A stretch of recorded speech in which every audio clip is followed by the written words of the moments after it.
Amados irmãos, graça e paz. Quarta-feira próxima passada, nós demos início à vida de Jesus no Evangelho de João.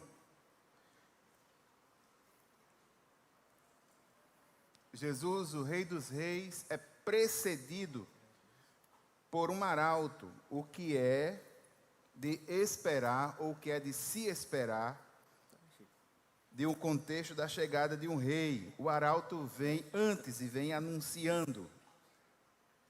O arauto do rei Jesus é João Batista.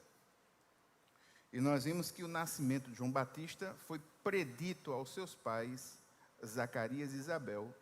Quarta-feira próxima passada nós vimos isso. Hoje nós vamos ver, dentro das muitas simetrias do Evangelho de Lucas, a predição do nascimento de Jesus. No capítulo 1, Lucas no capítulo 1, a partir do versículo 26. E o texto diz o seguinte: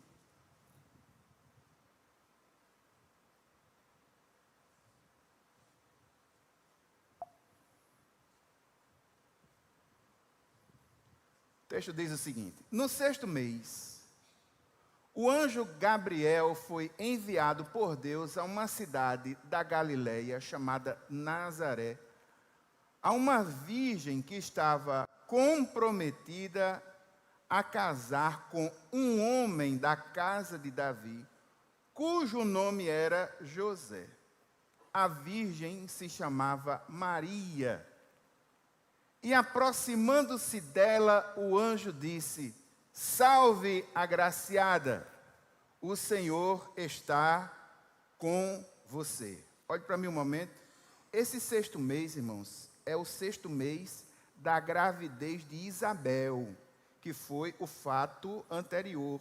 Existe um parentesco entre a família de Isabel e a família de Maria. Ao que tudo indica, João Batista e Jesus são primos, quase da mesma idade, com uma diferença de 6 meses, de um para o outro.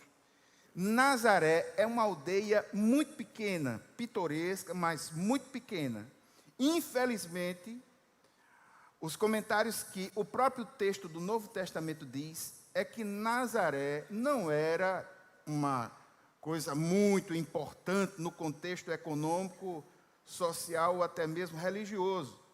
Tanto é que há um comentário depreciativo. No Evangelho de João, no capítulo 1, no versículo 46, você vai ver alguém dizendo: pode vir alguma coisa boa de Nazaré. Então havia uma ideia mais ou menos depreciada de Nazaré. O mesmo anjo que fez a predição a Zacarias, esse mesmo anjo vai a Maria, Gabriel, agora com uma nova missão, a missão de anunciar o Messias, a sua concepção, o seu nascimento. Gostaria que você visse, e aqui, as simetrias do Evangelho de Lucas.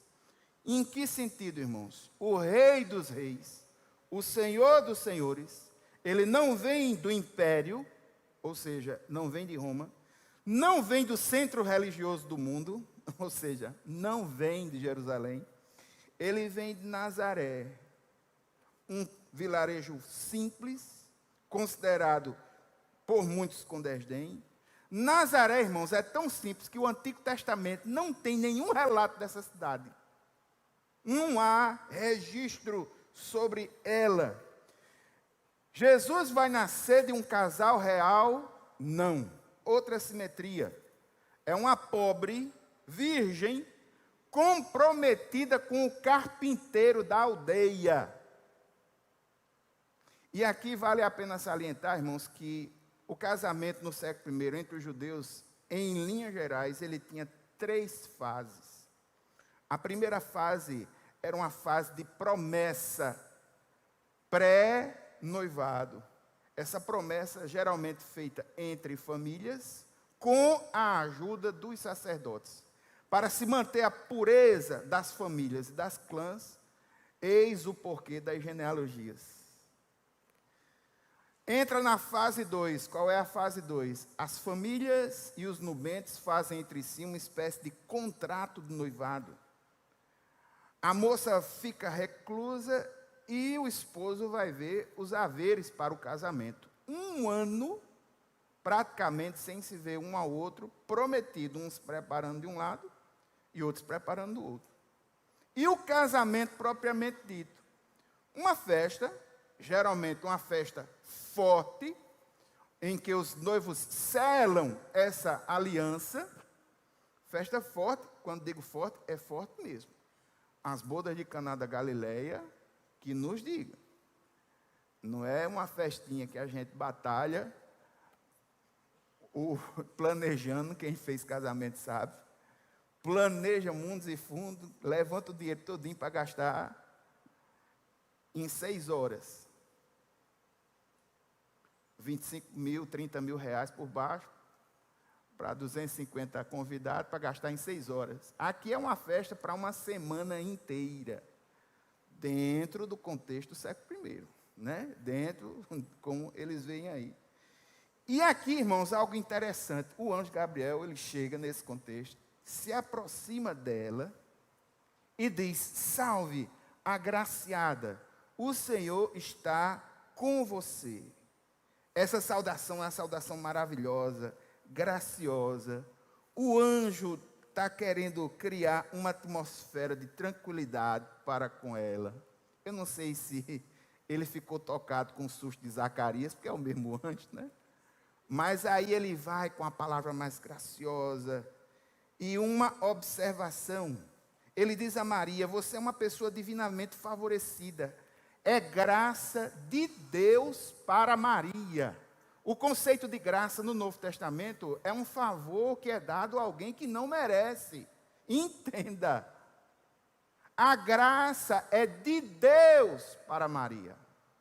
Ela não tem em si nenhuma questão, a não ser no próprio texto, que mostra o caráter íntegro e humilde dela. Mas a graça é Maria quem recebe, é Deus quem concede. É interessante esse conceito, porque existem teologias que colocam muita força na pessoa de Maria e no que ela faz nesse momento, ao aceitar essa grande missão diante de Gabriel. Chegando ao ponto de dizer que se não fosse o sim de Maria, nada teria acontecido. Isso é muito forte, porque atribui a Maria um status e uma autoridade que a Bíblia, em tese, não disponibiliza para ela. Agora, irmãos, mais uma vez eu gostaria de ressaltar o equilíbrio quando nós falamos sobre Maria. Por quê? De fato, ela não é ou não está na Trindade, ela não adquire, do ponto de vista bíblico, nenhum status de intercessora, é fato, a Bíblia diz assim. Mas isso não nos dá o direito de tecer nenhum tipo de comentário que diminua o ser, nem o caráter dela. É necessário ter equilíbrio.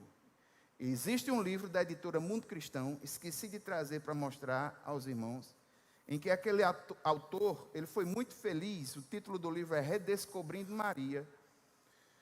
Maria, ela não pode ser superestimada, como algumas teologias colocam, mas também não pode ser subestimada, como muitos crentes colocam. E eu já vi, pastor Nino, muitos pastores dizendo assim: Maria foi só um envelope em que o Deus encarnou-se e tal, dando uma redução à pessoa de Maria, que a gente sabe que não é isso tudo. E a gente vai ver, irmãos, que é necessário ter uma visão equilibrada sobre a pessoa de Maria. Ela tem muito a nos ensinar. Essa graça, quando o anjo diz: salve, agraciada, meu irmão, você vai ver que mulher de fibra e de coragem ela é. Você está com o texto aberto? Vamos lá, versículos 29 e 30. Ela, porém, ao ouvir esta palavra, perturbou-se muito e pôs-se a pensar no que se poderia significar essa saudação. Mas o anjo lhe disse: não tenha medo, Maria, porque você foi abençoada por Deus. O anjo agora explica de forma mais clara. Maria ficou assustada. É claro, irmãos, quem está na frente dela é Gabriel. Gabriel apareceu a Zacarias, sacerdote, alguém que tem experiência. Ele ficou assustado. Outra simetria, a resposta de Zacarias em simetria com a resposta de Maria. Zacarias teve uma resposta cética. Maria dá uma resposta no afã de crer. E o capítulo 1, no versículo 45, você vai ver que Maria creu. O que ela quer saber é como isso vai acontecer. Por quê? No século I, irmãos, não existe esse conceito de fertilização in vitro. No século I não tem uma outra forma dessa concepção vir. Não tem como. Ela está assim, extasiada com a presença do anjo e ao mesmo tempo extasiada com o que o anjo está dizendo. Não tenha medo. Mais uma vez, Gabriel, sensível, dá ânimo a Maria e diz que Deus está com ela, você foi abençoada. Louvado seja o nome santo do Senhor. A graça é de Deus para ela. Aí agora vem a missão. O anjo mostra o peso da missão. Você ficará grávida e dará à luz um filho, a quem chamará pelo nome de Jesus. Este filho será grande e será chamado Filho do Altíssimo. Deus, o Senhor, lhe dará o trono de Davi, seu pai. Ele reinará para sempre sobre a casa de Jacó, e o seu reinado não terá fim. Irmãos, esse título, o Filho do Altíssimo, é um título que aponta em várias facetas do Antigo Testamento, desde o conceito do divino Filho de Deus, ao conceito do Messias que era esperado pelo povo. O Altíssimo, isso é um título que é utilizado no Antigo Testamento, fazendo referência ao Deus Todo-Poderoso. E aqui a gente pode ver um trono. Qual é a ideia do trono? Um trono que estava prometido. Tanto Maria quanto José, eles eram descendentes de Davi. E neste sentido, irmãos, Jesus, ele pode ser considerado, ou pode ser naturalmente chamado, como filho de Davi. Se você pegar o Evangelho de Mateus, na genealogia, Mateus no capítulo 1, no versículo 1, ele faz alusão a essa verdade. Filho de Abraão, filho de Davi. Abraão, pela fé, uma nação que é formada no chamado. Filho de Davi, o reinado, o trono, a pessoa do reinado. Esse texto é colocado pelo anjo de forma bem reduzida. Mas, irmãos, a quantidade de textos no Antigo Testamento que falam sobre o cumprimento de várias profecias na pessoa de Jesus é muito grande. É tão grande que eu separei alguns textos do Antigo Testamento para os irmãos refletirem em que significa esse momento, esse anúncio de Gabriel para Maria.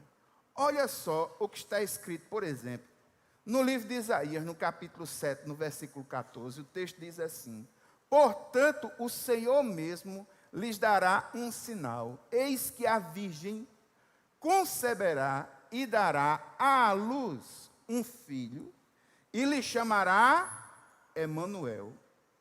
Irmãos, é nome funcional, porque todos nós sabemos que Emanuel é Deus conosco.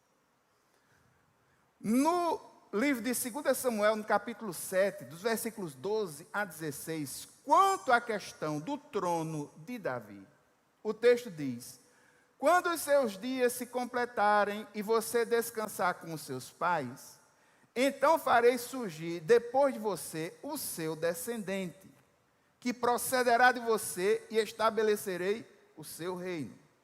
Este descendente edificará um templo ao meu nome e eu estabelecerei para sempre o trono do seu reino. Eu lhe serei por pai e ele me será por filho.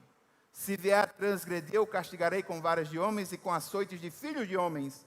Mas a minha misericórdia não se afastará dele, como a retirei de Saul, a quem tirei de diante de você.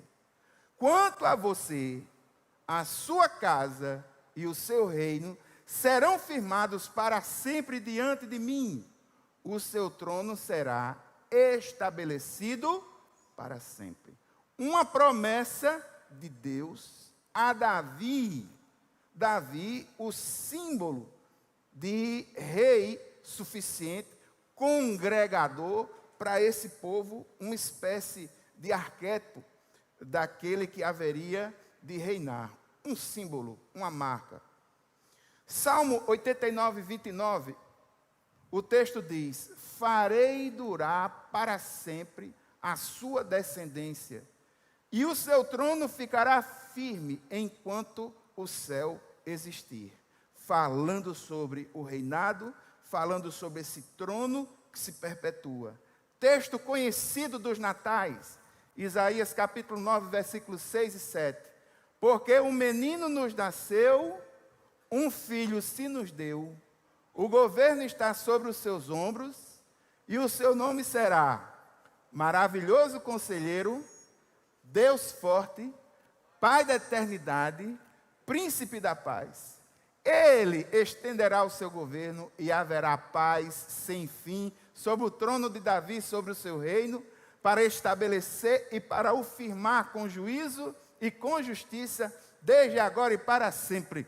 O zelo do Senhor dos Exércitos fará isso. E por fim, irmãos, Daniel, capítulo 7, os versículos 13 e 14. Eu estava olhando nas minhas visões da noite, e eis que vinha com as nuvens do céu alguém como um filho do homem.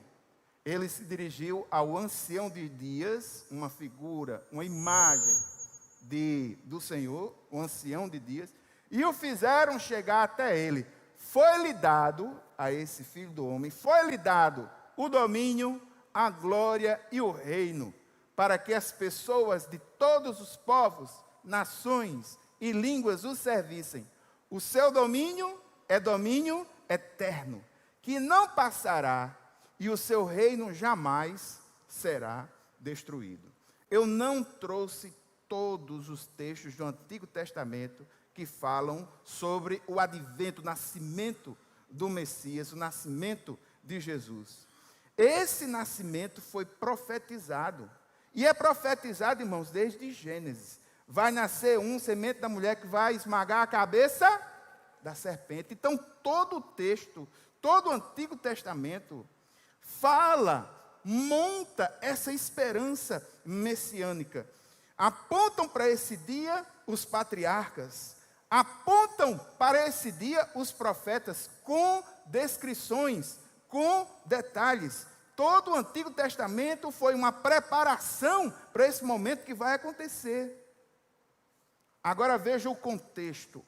Que contexto nós tínhamos no século I? Irmãos, no século I nós tínhamos um contexto de uma língua única.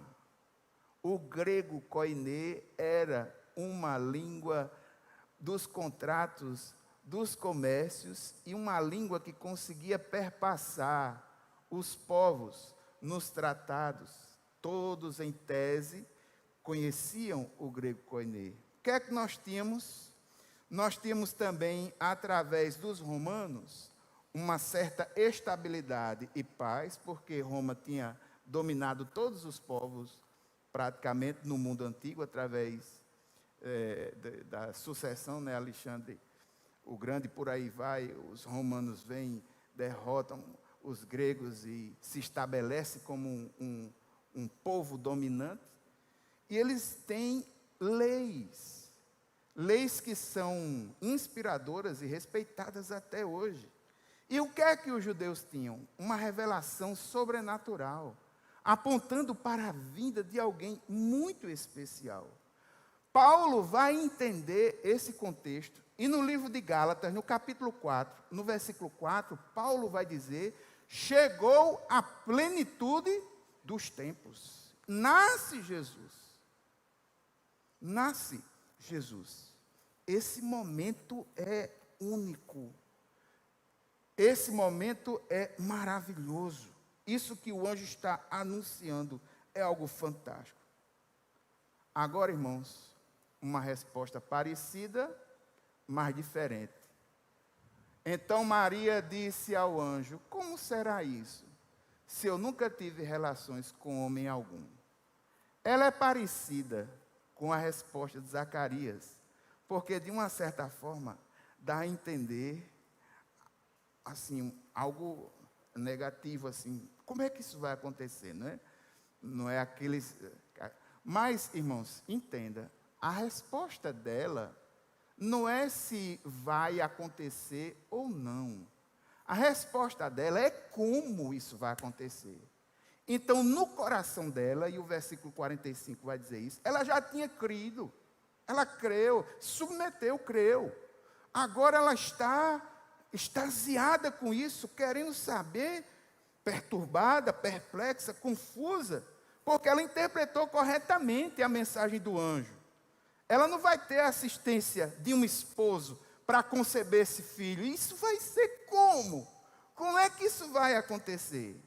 Do mesmo jeito que essa resposta, ela é igual, mas é diferente. Em que sentido? A resposta de Zacarias foi igualmente chocante, mas o sentido de Zacarias é de ceticismo.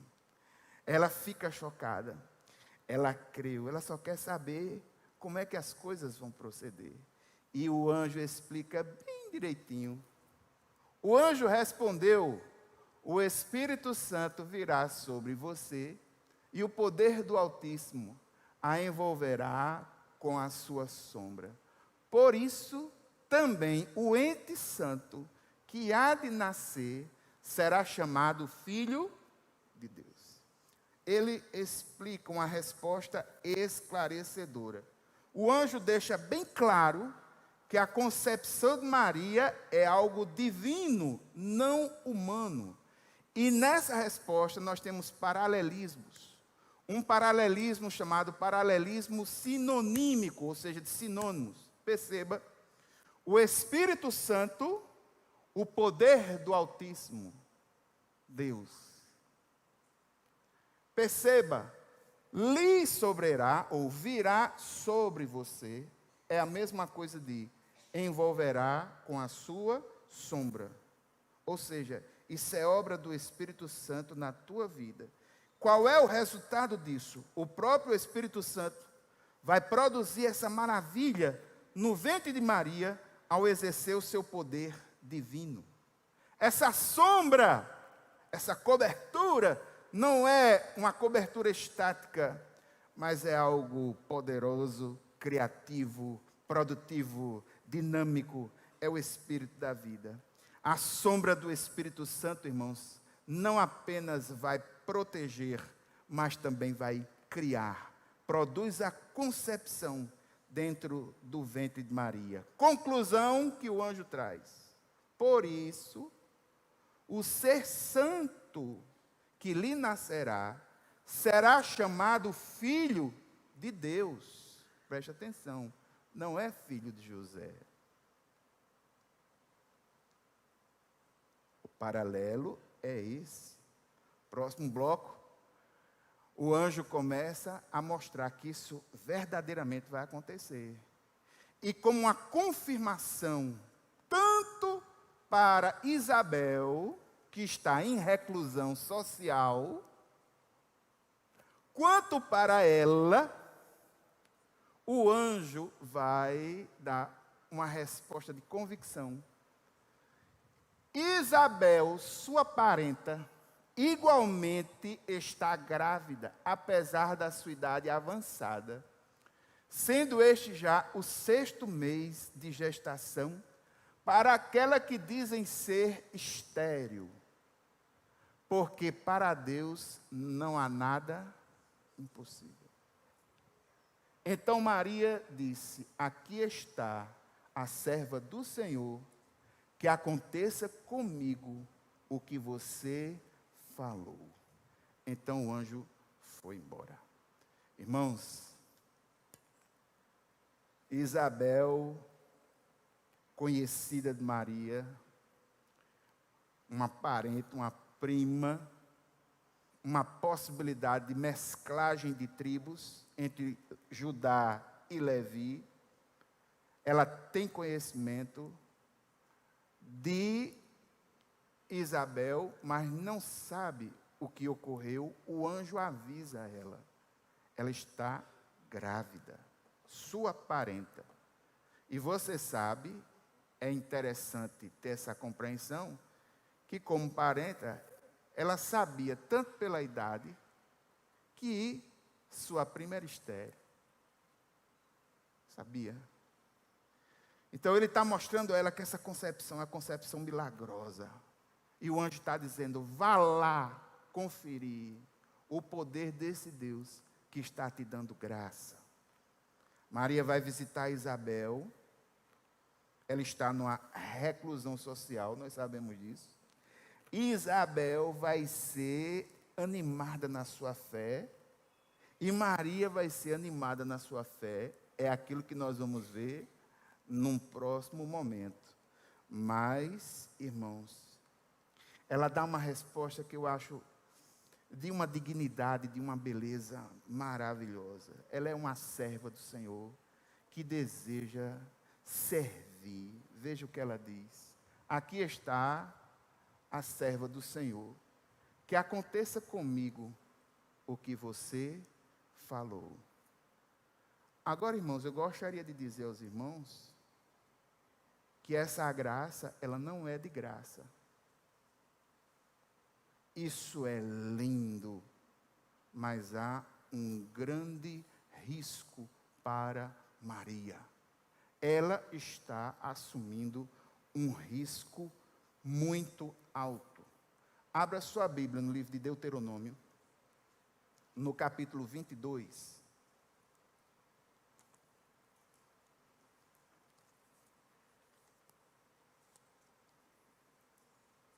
Deuteronômio 22.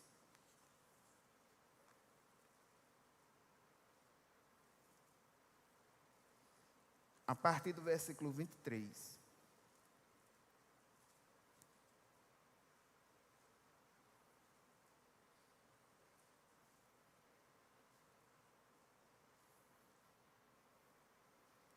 Deuteronômio 22, a partir do versículo 13, fala sobre as leis de casamento entre esse povo. Veja o que ocorre no versículo 23, 22, 23, o texto diz assim: se uma moça virgem tiver casamento contratado, e outro homem a encontrar na cidade e tiver relações com ela, vocês devem trazer ambos ao portão daquela cidade e apedrejá-los até que morram. A moça, porque não gritou por socorro, estando na cidade, e o homem, porque humilhou a mulher do seu próximo, assim vocês eliminarão o mal do meio de vocês. Olhe para mim um momento. Eu não disse que o casamento era dividido em 3 fases? Ela vai conceber do Espírito Santo na fase 2. Ela está sujeita, irmãos, quando isso acontecer, a que esse contexto aqui de Deuteronômio ocorra. Ela está correndo um seríssimo risco em ser apedrejada. Veja a importância de José e a participação de José nesse processo. Que homem raçudo e prudente. Essa graça não foi tão de graça. Há um custo, há um risco.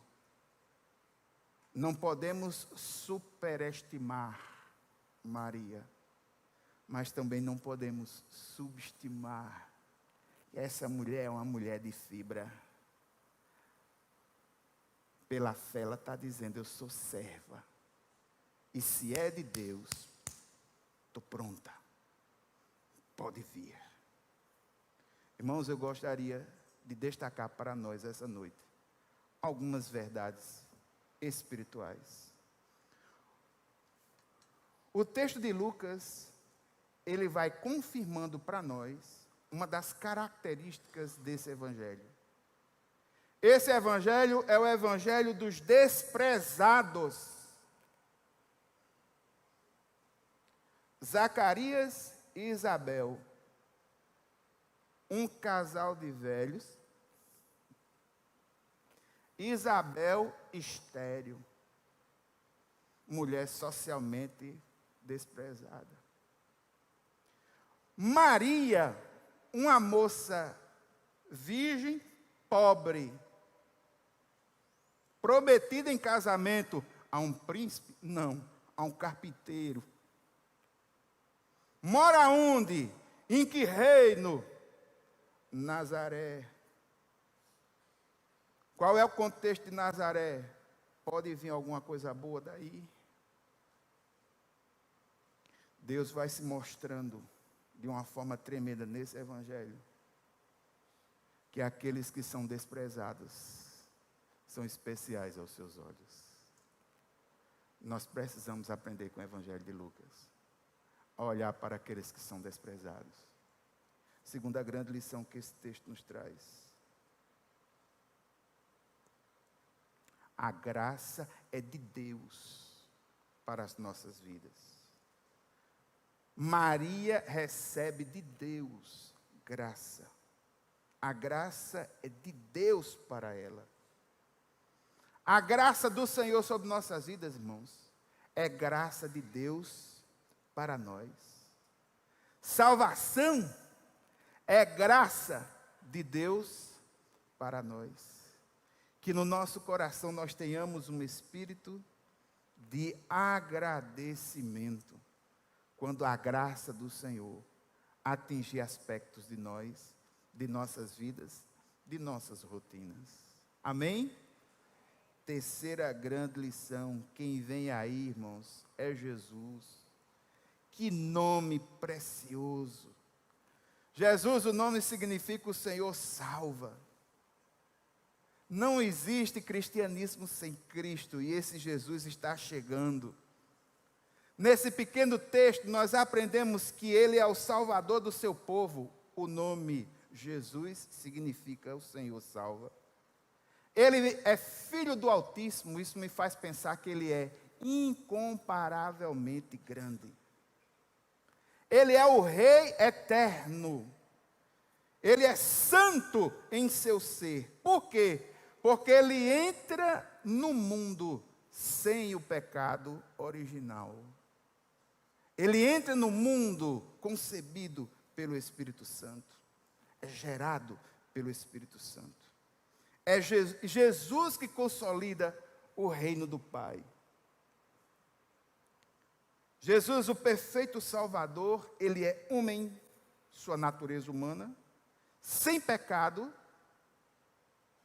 o próprio Deus. Essas condições fazem com que Jesus seja perfeito para ser o Salvador da humanidade. Maria, a serva do Senhor. Ainda que Maria não compreendesse tudo, irmãos, Maria entregou o seu coração. Ela creu. Ela creu. Fé significa entregar alguém seu caminho ao Senhor, confiando nele e sabendo o que Ele vai fazer, o que é de melhor. A submissão de Maria traz uma disposição de enfrentar todos os riscos que essa obediência traz. Essa obediência traz riscos seríssimos. A longo prazo, a obediência de Maria traz consigo uma grande honra, mas agora, no presente, é um risco. Ela está colocando a sua reputação em prova de fé. Irmãos, eu gostaria de hoje interceder, inspirado nesse texto que nós vemos, de forma muito objetiva, muito simples. Eu gostaria, irmãos, que os irmãos hoje orassem juntamente comigo pelos desprezados da sociedade. Eu gostaria de dar alguns exemplos de desprezos que muitas vezes nós encontramos nas ruas, nas rotinas das nossas vidas. Pessoas em situação de rua. Pessoas com doenças mentais. Pessoas com deficiências físicas, deficiências intelectuais. Pessoas em situação de pobreza, imigrantes, refugiados, prostitutas. Você ousado, idosos. Eu vivi, irmãos, 52 anos, que é a minha idade, para contemplar um tipo de eutanásia. E eu vou dizer aos irmãos aqui, talvez você nunca tenha contemplado isso do jeito que eu vou falar agora. Eutanásia no modelo institucional. E eu vou abrir o coração para os irmãos de uma experiência que eu estou acompanhando juntamente com minha esposa, de algo que eu vejo ocorrendo na vida do meu sogro. E vou justificar o porquê dessa eutanásia institucional. Irmãos, o meu sogro, ele deu entrada no hospital para um problema cardiorrespiratório. Quando chegou dentro do hospital, pegou uma besteirinha chamada KPC. O seu quadro de saúde já é complexo. Demência, praticamente cego, diabetes, semi-amputado, coração só funciona em torno de 60% a 65%, é o que os médicos de lá estão dizendo. Todas as vezes que fazem uma bateria de exames, os médicos chegam lá para confirmar se ele está vivo. E perguntam como é que ele está vivo. E a resposta, irmãos, há 13 anos que é assim, há 12 anos que é assim. Ele já tinha recebido o diagnóstico que ia morrer há 12 anos atrás, que não ia passar mais de 2 meses. E está aí, batendo palminha. Resultado, outras mazelas entraram nele. No mesmo ambiente, alguns por negligências operacionais. Ele está em um hospital que tem uma estrutura. Não vou dizer o nome do hospital. Só que, por razões institucionais, contratuais e técnicas, esse hospital não pode ficar com ninguém lá durante muito tempo, porque ele não é um hospital público, ele é um hospital que tem um contrato público. Então, ele tem que sair desse hospital bem estruturado para ir para um hospital menos estruturado. É isso que eu chamo de eutanásia institucional. Tirar ele de um leito que tem pelo menos um certo tipo de equipamento que lhe dá suporte à vida, para colocar num hospital que a máquina única que tem lá, me parece, é um raio-x. E que não tem condições nem assistência para que ele possa ir adiante. E o que me impressiona, irmãos, no que tange ao desprezo e ao ser humano e o sentimento das pessoas, é porque as pessoas que trabalham nessa área, quando chegam para a minha esposa, minha cunhada, minha outra concunhada, o que eles dizem é: mas ele vai morrer. Ele vai morrer. E eles dizem: você é muito engraçado. Por quê? Porque geralmente as famílias que nós vemos aqui, que chegam num quadro que não é nem tanto como o do seu pai, eles abandonam os seus pais aqui e vão-se embora. E vocês não estão dando todo o apoio, toda a assistência, estão lutando por ele. Eles ficam abismados, porque a gente entendeu, irmãos, que precisamos honrar pai e mãe todo o tempo de sua vida. E enquanto há vida, é necessário ter luta. Sabemos que ele pode morrer a qualquer momento, mas isso não dá o direito de que recursos, estruturas, sistemas sejam colocados acima do princípio maior, que é a manutenção da vida. Percebe? É isso que eu chamo de eutanásia institucional. E isso já é uma realidade no Brasil. Quando a vida de um idoso já não vale mais a pena, é idoso, está doente, vai morrer. Não pode ser assim, irmãos. É por isso que nós, cristãos, somos contra o aborto. E todo e qualquer conceito a favor do aborto é demoníaco.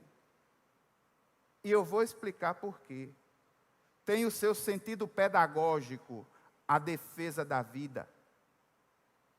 A partir do momento que se criam estruturas diferenciadoras para interagir no processo de nascituro, o nascimento de um ser humano perde o seu valor.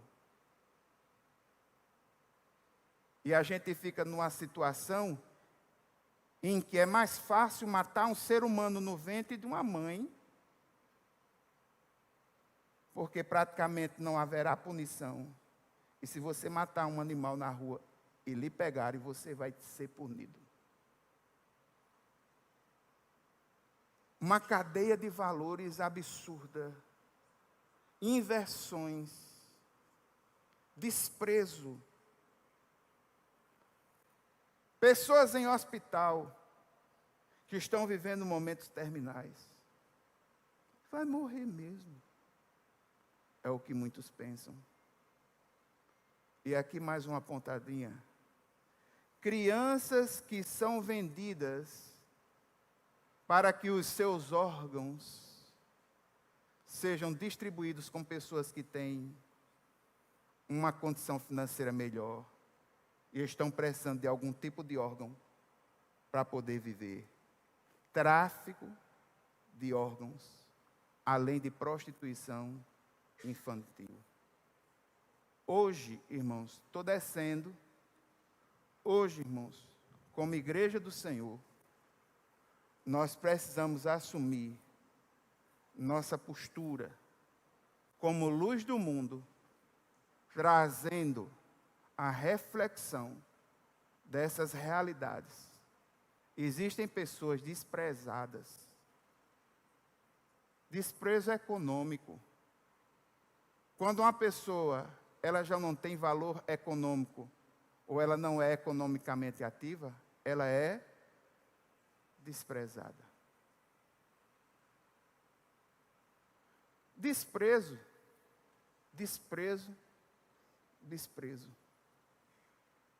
Eu louvo a Deus, porque esse mundo pode desprezar os mais velhos, os doentes, pode desprezar os refugiados, pode desprezar aqueles que não dão retorno financeiro, mas nós cremos num Deus que não nos despreza e que olha para nós.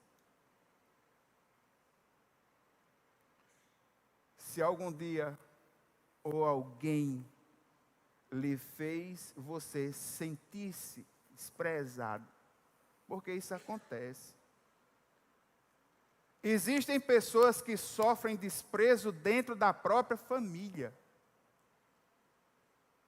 Às vezes são famílias que um ou outro tiveram a possibilidade, talvez, de ter algum desenvolvimento financeiro, econômico melhor, enquanto teve outros que não tiveram. Então, aqueles são excluídos. Os irmãos entendem o que eu estou dizendo? Desprezo.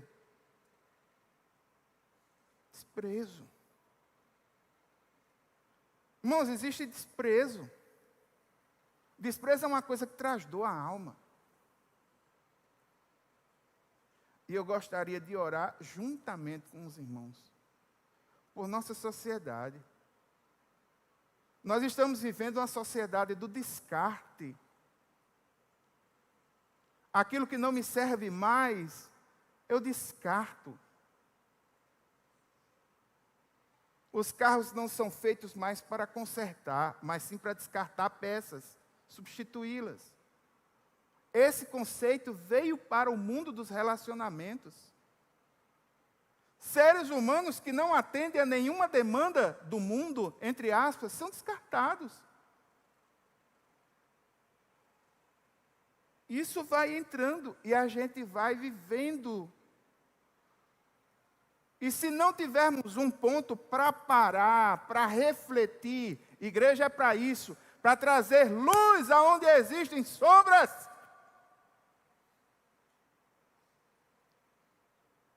E existem desprezados, que nós precisamos interceder e fazer algo por eles. Eu gostaria de orar com você por isso.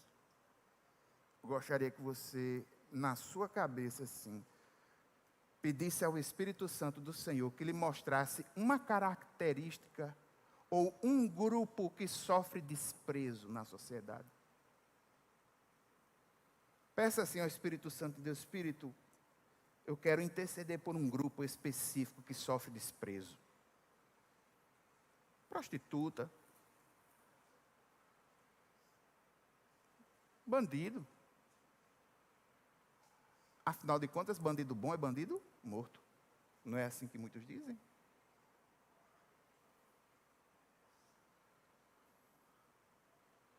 Aqueles que não são economicamente ativos, excluídos. Aqueles que têm algum tipo de deficiência. O que o Espírito Santo colocar na tua mente para interceder? Como igreja do Senhor, nós vamos interceder agora e levantar este clamor, que é um clamor estratégico. E precisamos pedir, irmão, a que Deus mostre estruturas para que, como igreja do Senhor, nós possamos dar luz a esses desprezados. E são muitos, não são poucos. Bem-aventurado aquele que atende à causa do pobre. É o que diz o salmista. Pobres, prostitutas, desprezados. Eu não sei quem é que o Espírito Santo de Deus está colocando na tua cabeça para que você interceda. Mas agora nós vamos ficar em pé e vamos levantar um clamor sobre eles. Pai eterno e santo, Deus poderoso. Nesse momento, Senhor, como igreja, nós levantamos um clamor pelos desprezados. Pai, muitas classes, categorias de desprezo nós temos visto na sociedade. Citamos muitas aqui. Mas de uma forma muito específica, Senhor. Eu quero colocar nas tuas mãos os idosos, as crianças, aqueles que não são economicamente ativos. Quero colocar nas tuas mãos, Senhor, aquelas que vivem da prostituição. Não tem outra opção. Se não fizer isso, vai morrer. Eu quero te pedir, Deus, no nome de Jesus, que o Senhor levante estruturas e nos utiliza, Senhor, como igreja do Senhor, para iluminar essas causas, mas também fazer diferença. Pai, nós queremos clamar, Deus, no nome de Jesus, por aqueles que de alguma forma têm sentido desprezo em sua alma. Às vezes é desprezado dentro da própria família. Meu Deus, meu Pai, que o Teu Santo Espírito venha restabelecendo essa alma, meu Pai. Trocando esse trauma e essa tristeza pelo bálsamo, a doce presença do Teu Santo Espírito em suas vidas. Meu Deus, meu Pai, muitos se sentem desprezados pelos amigos, desprezados por um sistema. Eu quero colocar todo esse desprezo nas Tuas mãos. E quero te pedir, Deus, no nome de Jesus, que o Senhor opere um milagre, porque é um milagre. A concepção do Teu Filho, Pai, é um grande milagre. Nós cremos nesse milagre. E é porque cremos em Ti, Senhor, que hoje nós levantamos a nossa voz em clamor. Clamando por aqueles que não têm condições mais de lutar nesse mundo tão terrível e perigoso. Pai eterno e santo, Deus poderoso. Eu quero colocar nas Tuas mãos, Senhor, esses anjos que Tu tens levantado aqui e ali, para trabalhar com essas pessoas que são desprezadas pela sociedade. E eu quero clamar, Deus, no nome de Jesus, que o Senhor nos dê visão e possibilidades para reduzir a dor do desprezo de quem quer que seja, que esteja ao nosso alcance e possibilidade. Pai eterno, Deus poderoso, nós oramos no nome de Jesus, a igreja diz, amém. Podem sentar, queridos. Pastor Iranilson, Pastor Tomás. Estou subindo de novo. É bom avisar, irmão, porque tem umas câmeras, né, que acompanham, não sei se grava.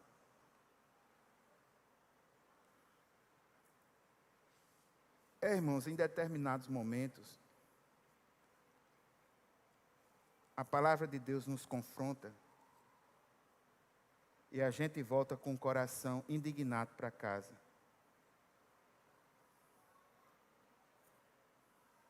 Mas é melhor uma justa indignação no coração do que viver uma fé alienada. E nós precisamos refletir sobre essas questões. Amém? Vamos agradecer? Pai eterno, muito obrigado, Senhor, por esse momento, onde, como igreja do Senhor, nós clamamos a Ti, Tu que és o Deus dos desprezados. Muito obrigado, ó Pai, porque Tu escreves uma nova história.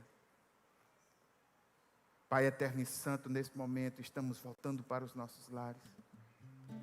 E eu quero Te pedir, Deus, no nome de Jesus, que o Senhor dê uma noite de sono tranquila e restauradora a cada um dos Teus filhos. E amanhã, Senhor, quando as Tuas misericórdias se renovarem sobre nossas vidas, que as nossas forças estejam renovadas também. E que a gente tenha força para ajudar aqueles que são desprezados. Pai eterno, Deus poderoso,